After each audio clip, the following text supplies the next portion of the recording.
everyone, welcome to Relationship Mentoring School. My name is Tosin Togo and I welcome you to our first class online.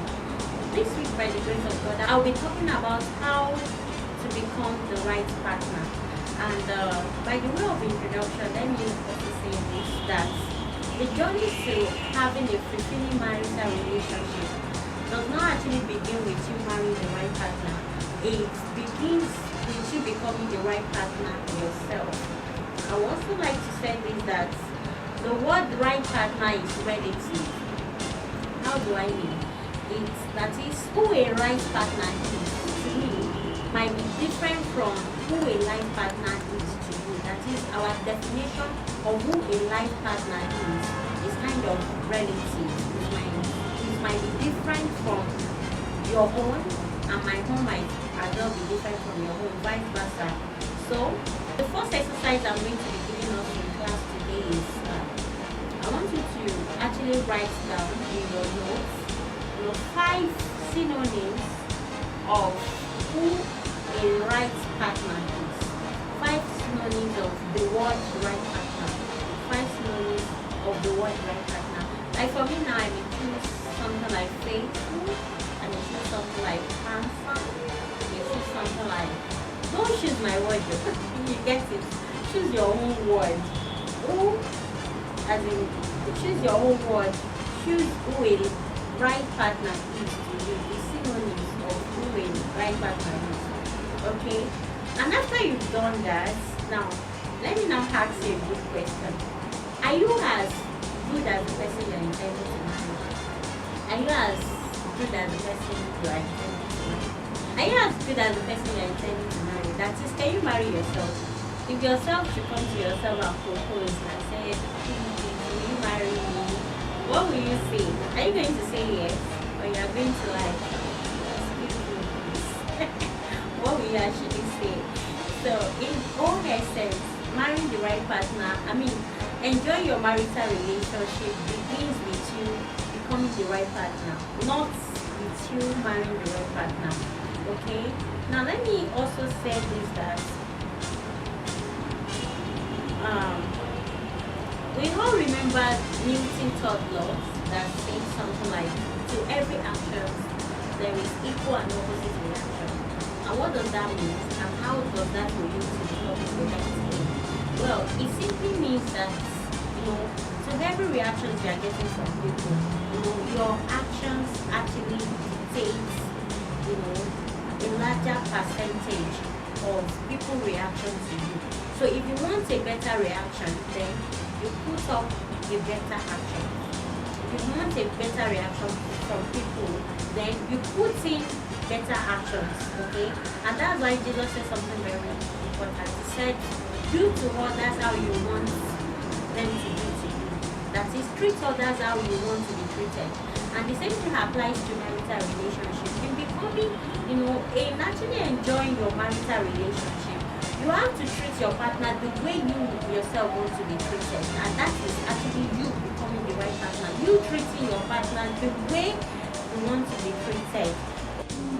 Interestingly, everybody wants to marry the right partner. Everybody is interested in, attracting the right partner, marrying the right partner. And only few people are concerned with actually becoming the right partner themselves.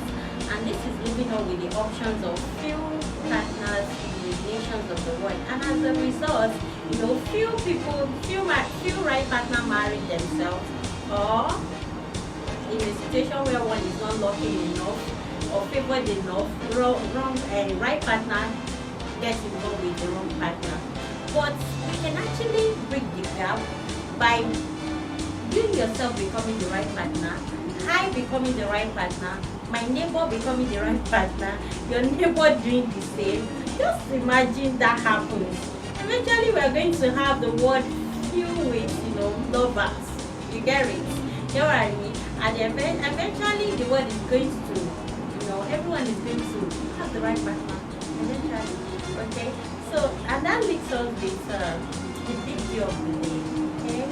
How do I become the right partner? How do you become the right partner? How can it actually happen?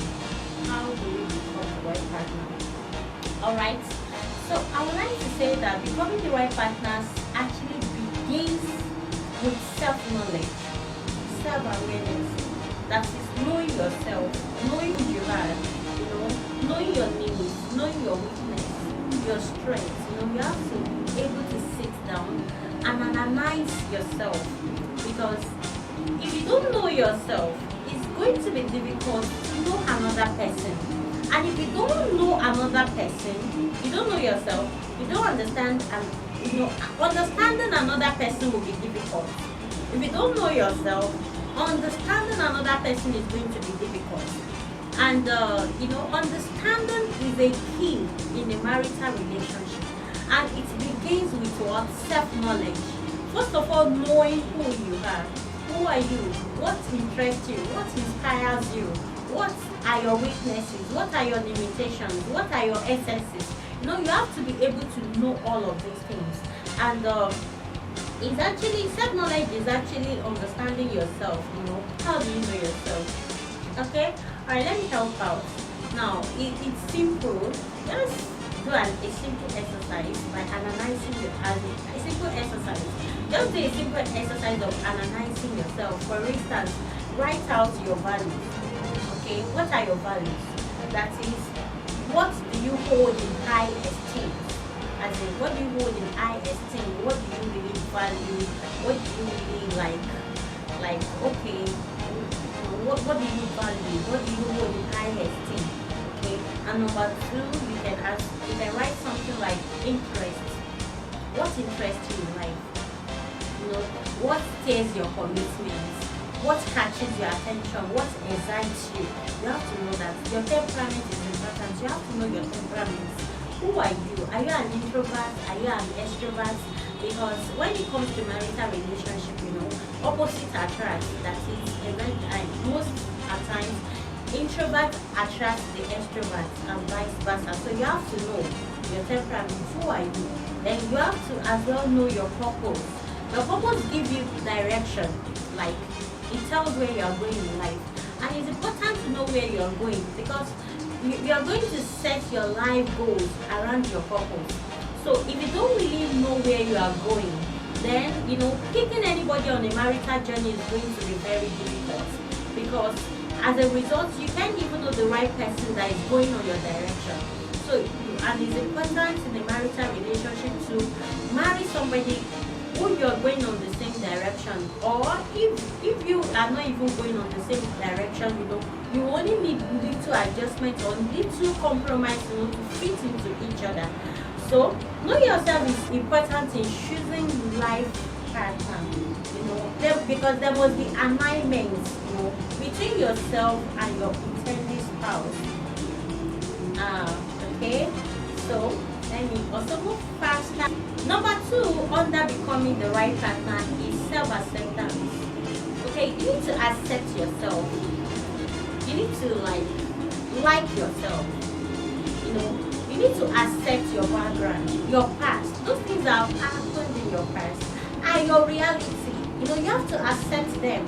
You have to accept your family background. You can. There's nothing you can do about your background. And let me also say this to you, that acceptance is the mother of romance. So if you don't accept yourself, accepting others is going to be difficult for you, because you are going to find fault in everything that every other person is doing, just as you are also finding fault in yourself.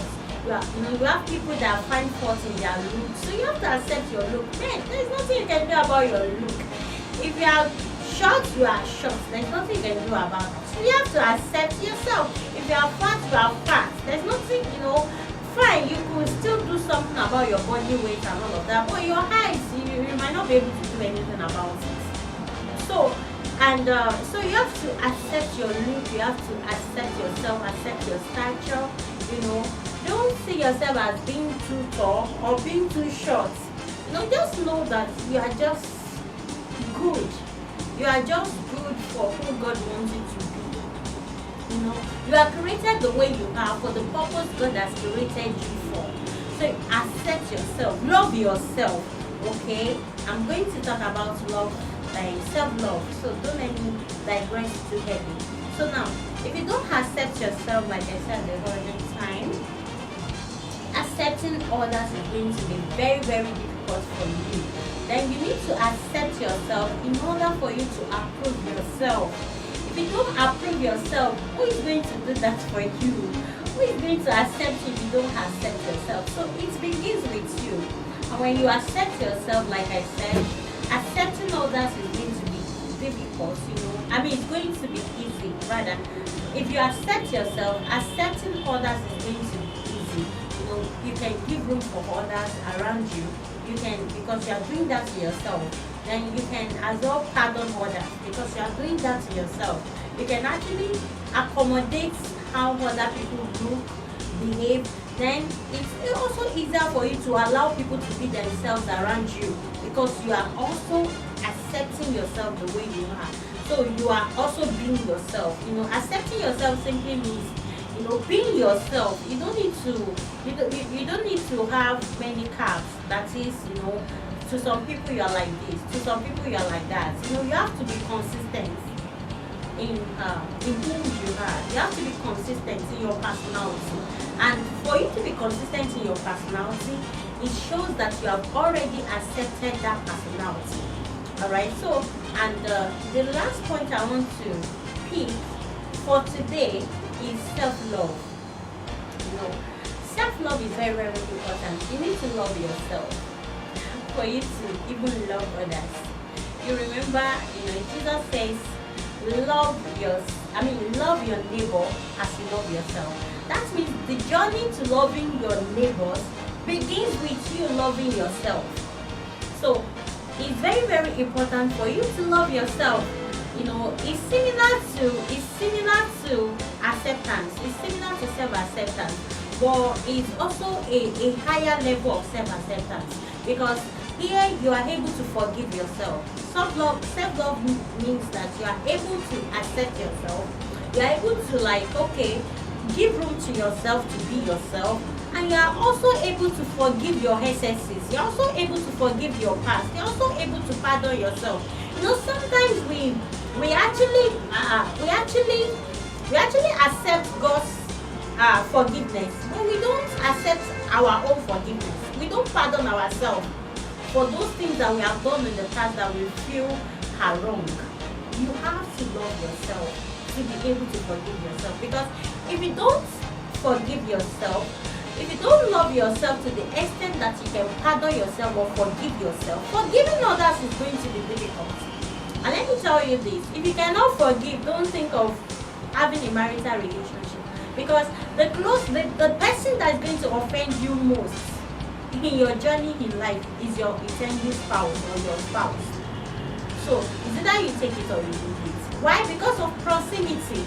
That's the person that is closest to you. And because that person is close to you, there will always be friction. So, and that's why forgiveness is very, very important when you are talking about marital relationship. It's a virtue that you must have. And for you to have that virtue, you must be able to love yourself, to forgive yourself. You have to love yourself enough to forgive yourself. You have to love yourself enough to pardon yourself. Then it becomes easier for you to pardon others, to accommodate others, to give room for others, to know that others are human, as in they could help, and to actually forgive them, that is forbearance, to forgive them ahead, give room for them in your heart ahead of time. Okay? Alright, and I want to say this even as I round up, I want to say this even as I conclude that remember the first man, Adam. You remember that he called Eve the bone of his bone and the flesh of his flesh. But he wouldn't have been able to call Eve the bone of his bone and the flesh of his flesh if he himself has not accepted himself as bone and flesh. So being able to accept others as yourself begins with you being able to accept yourself. And you see, in their relationship as well, they had many challenges. Adam and Eve had many challenges in their love relationship. But even at that, Adam loved himself enough to be able to love if unconditionally, even despite the fall, that came as a result of some carelessness on the part of Eve. So what I'm saying in essence is that in becoming the right partner, accepting yourself, loving yourself, knowing yourself, the journey begins with yourself, knowing yourself, self-knowledge, self-acceptance, self-love is very, very key. And it's going to come your way, because this is just the beginning, okay? This is just the beginning. We've not actually gone far into the topic. So I want to believe God is going to help us. But should in case you have any questions, you can send your questions to me. I'm going to give out my number on 08035376009. It's on the screen, so you can just see it, and please send your questions to me. Or you can visit us at Sure Hope Counseling Clinic. You can visit our website at Sure Hope Counseling Clinic, and I'll be glad to have you. I'll be glad to I'll be glad to have your feedback. Alright, so by God's grace, we'll be seeing often and often, and this is just the beginning of the topic.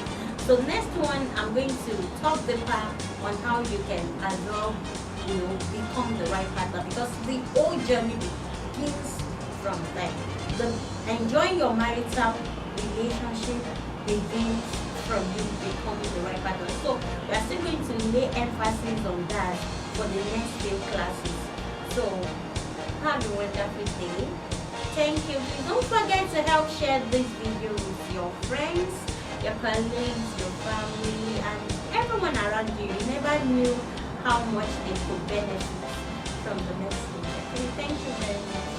Anticipation.